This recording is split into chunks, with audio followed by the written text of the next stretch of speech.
Hey guys, welcome back to the channel, and today we're gonna be reacting to One island, two worlds. This is the island of Hispania. There's a border that divides the two What? nations of this No, Hispaniola. I Hispania? never heard of Hispania. It's Hispaniola, right? Hispaniola. Yeah, I never heard of Hispania either. Who said island, Hispania? with Haiti on the left and the Dominican Republic on the right. One side is 10 times richer than the other, and without even highlighting a border, you can see the difference between these two nations in their color. One side is mostly barren, and the other is luscious and green. It's clear something has gone terribly wrong in Haiti. Part of the explanation can be, as with much of world history, found in European colonialism. See, Haiti was a colony of France, and the Dominican Republic a colony. I didn't know Haiti was that much smaller. I kind of thought it was smack in the middle. But looking visually, Haiti is way smaller.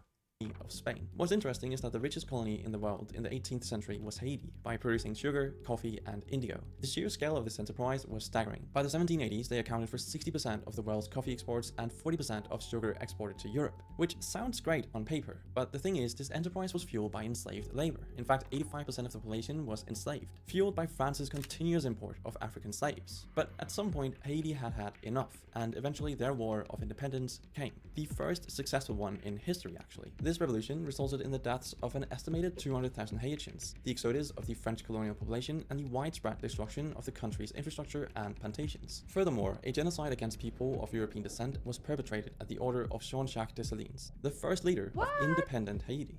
Finally, they were free. The names. Désolé?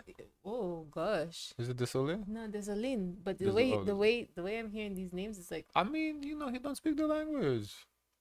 Sort of. The problem was, for decades following this independence, Haiti faced severe diplomatic and economic isolation, as the international community, led by France, refused to recognize Haiti's sovereignty. Under the constant threat of invasion and an international blockade, Haiti was coerced into paying an astronomical indemnity to its former colonizer, ostensibly to compensate France for the loss of its colony and enslaved people, amounting to 150 million gold francs. I didn't know that they had to pay reparations. I told you.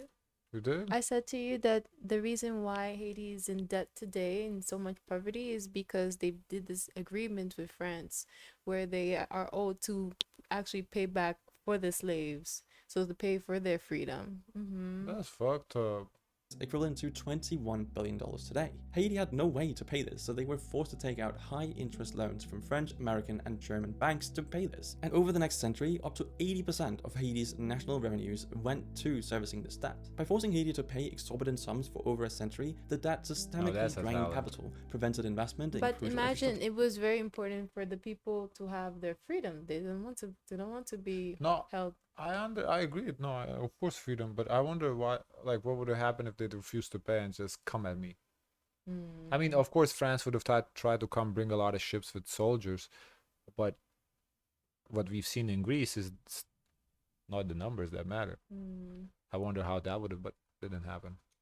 And institutions, and perpetuated a cycle of debt and underdevelopment from its very inception. By contrast, Spain's colony, Santo Domingo, now the Dominican Republic, was relatively neglected. See, Spain had much richer colonies at the time, notably Mexico and Peru, and by the 18th century, Santo Domingo was poorer and less strategic. So Spain imported less slaves and the economy was focused more on ranching and small-scale farming. When the Dominican Republic got their independence from Spain in 1821, they weren't forced to pay off a massive debt. Instead, they ended up being forced to pay off some of Haiti's debt. And that sounds a bit strange, but hear me out. The Dominican Republic was actually occupied by Haiti under President Jean-Pierre Boyer after the invasion in 1822.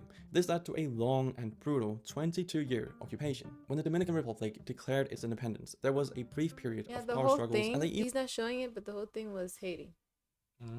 Even voluntarily returned to Spanish colonial rule for a brief period between 1861 and 1865, before finally restoring independence.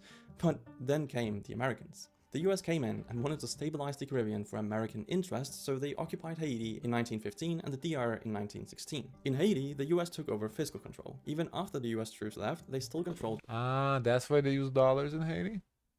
They don't use dollars in Haiti. I thought they use dollars. They use good. I thought they use dollars.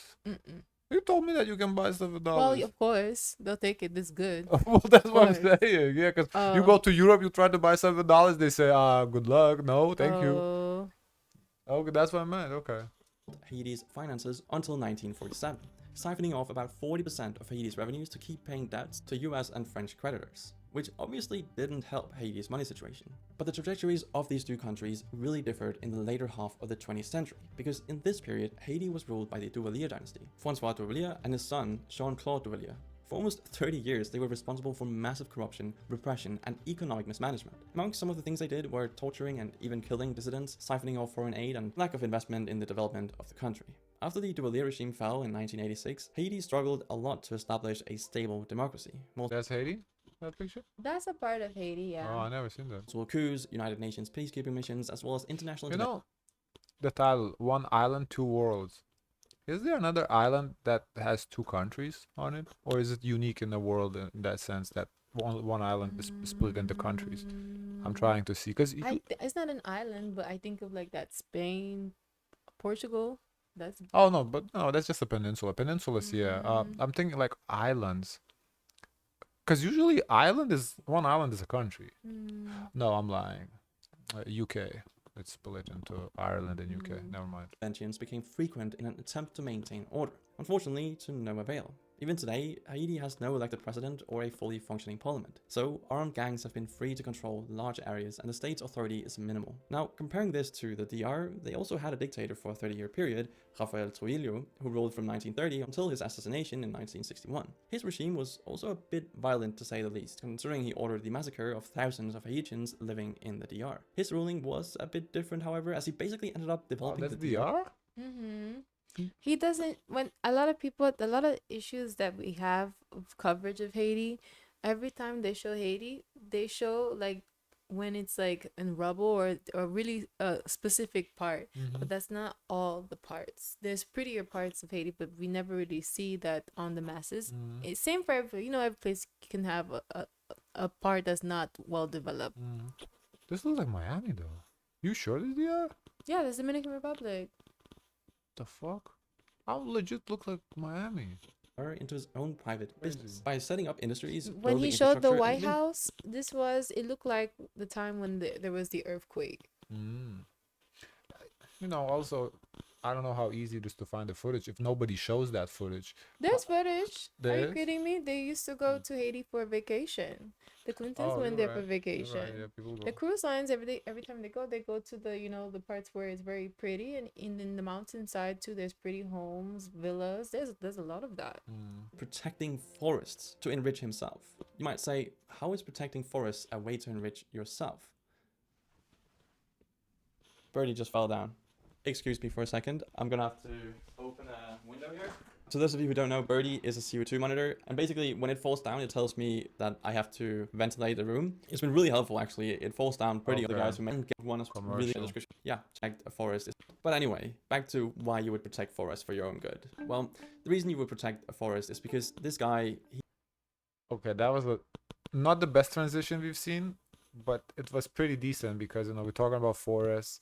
And then CO2, I need more oxygen. Okay, a little clever. He basically owned the rights himself and could sell those rights to other companies in exchange for money. Though this was limited, and the protection of the forest did end up benefiting the DR quite a bit later on. Basically, these forests that were protected under Trujillo helped maintain the country's vital watersheds. This prevented soil erosion, which is important for a few reasons, but I will get into that a bit later because that has really plagued Haiti. Anyway, after his death, the country continued to experience turmoil. A civil war in 1965 led to another brief US military intervention, but authoritarian yet developmentalist leadership under Joaquin Balaguer, Trujillo's protégé, provided a measure of stability. From 1966 to 1978, and again in the 1980s, President Balaguer maintained order, albeit through authoritarian means, and continued economic modernization. By the 1990s, the Dominican Republic transitioned toward a more open democracy, and since 1996, it has held relatively free elections and peaceful transfers of power among competing parties. While corruption and clientelism persists, it's clear the Dominican political system has been far more stable and effective at governance than Haiti's. Today, the DR has a functioning democracy with regular elections, and recent presidents have managed the economy pragmatically. Political stability has enabled consistent policies, better security, and investor confidence, which is really important for a country, reinforcing a virtuous cycle of stability and growth.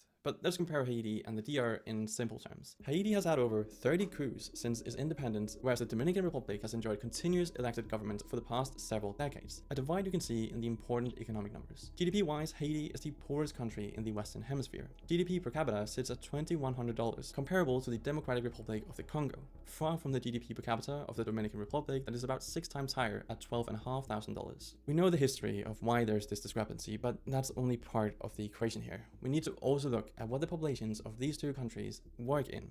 See, about half of Haitians work in agriculture, mostly subsistence farming, an industry not really known for its high pay. Whereas in the Dominican Republic, almost 2/3 of the workforce is in the services sector, encompassing a lot of tourism, which is an industry that is paying a lot more. Tourism really is This look important. like maybe Punta Cana. So it seems the problem with Haiti is they're not managing to develop tourism. Well, I guess because there's no stable government for somebody to like really take and to develop tour, because that's what.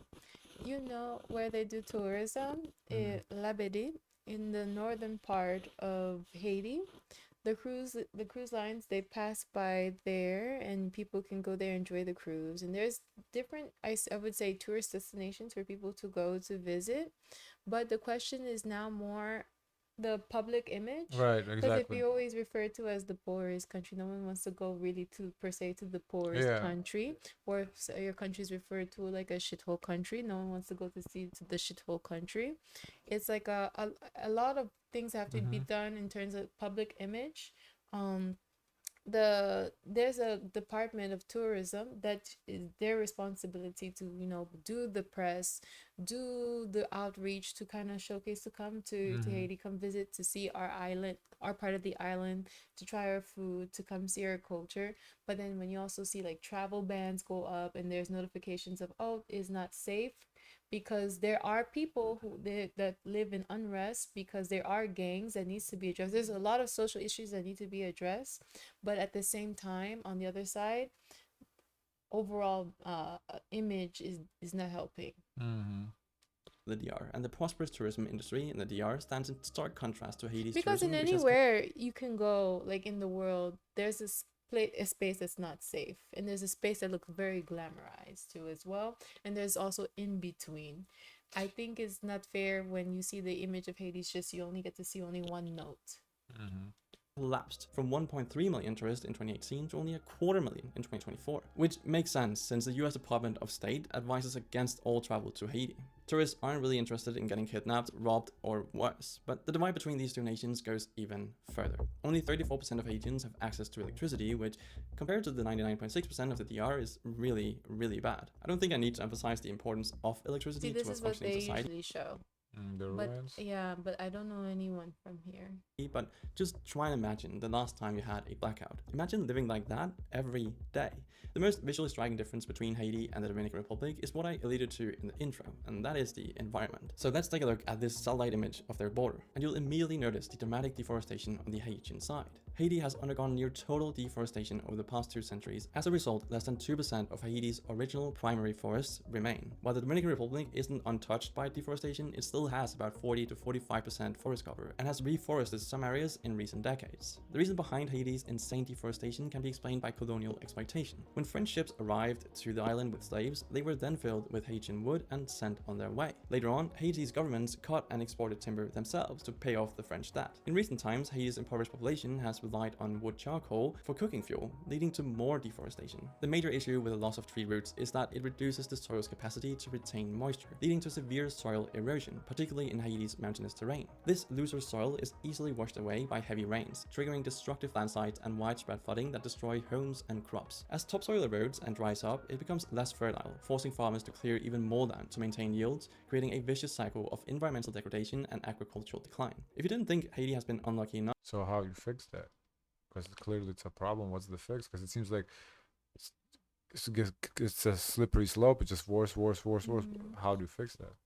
well, unfortunately not even nature is on their side. See, the Dominican Republic's side of the island receives more rainfall on average, and Haiti has more mountainous terrain and is slightly drier in the west, which is pretty bad for agriculture. The island of Hispaniola also happens to be one of the most vulnerable places globally to natural disasters. So now he said Hispaniola, not Hispania. disasters. While both nations experience the same hurricanes, Haiti often faces more severe consequences due to factors like the extensive deforestation, which leads to increased flooding and landslides. So yeah, it's pretty bad. But I would like to end with the most striking difference between these two nations when it comes to their future, and that is the inflation rate. Haiti has had double-digit inflation for years now, and that simply means everything is getting much more expensive and salaries don't follow, weakening the Haitian gourd and hurting ordinary Haitians' purchasing power. On the other side of the border, the Dominican peso is relatively stable in comparison, but I think you get the picture now. The divergent paths of Haiti and the Dominican Republic are a product of history, leadership, and policy choices, as well as some geographic luck. The missteps, corruption, exclusionary elites, and foreign exploitation have hit Haiti especially hard. By contrast, the Dominican Republic, after its own missteps, managed We to have correct in course. Haiti similarly.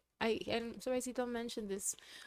Like you know how in South Korea you have the Chebo family. Yeah. There's a family of elites in Haiti that control the majority of the wealth. So the distribution of money is it's It's really bad. very Mm. bad. So I'm surprised they didn't tackle this too as well. But I understand. Democracy and growth in the late 20th century. The takeaway is that the fates of these two neighbors are linked and the contrasts offer lessons. The importance of good governance, inclusive development, and sustainable. That is interesting because I would feel you just said the fates are linked, and I agree that they are Yeah, they linked. are. I'm surprised Dominican doesn't try to help Haiti because the Oh. better because think about it, if the Haiti is wars, then the people try to emigrate to run through the border to Dominican, and some good people can come in, some bad people can, but anyway, that can create other issues. So it will be in Dominican's interest too to kind of try to get Haiti in order. But I think like because of the long history is also very complex. Some, and not saying all, can have issues that they don't get along. They're not necessarily brother and sister, even though they should be brother and sister. So the other approach is more to create like a wall, to create a barrier, more than to think, oh, I need to make sure check on my neighbor to see if they're okay. Yeah, That kind of approach. that never works. The wall. Can I see the comments? Oh yeah.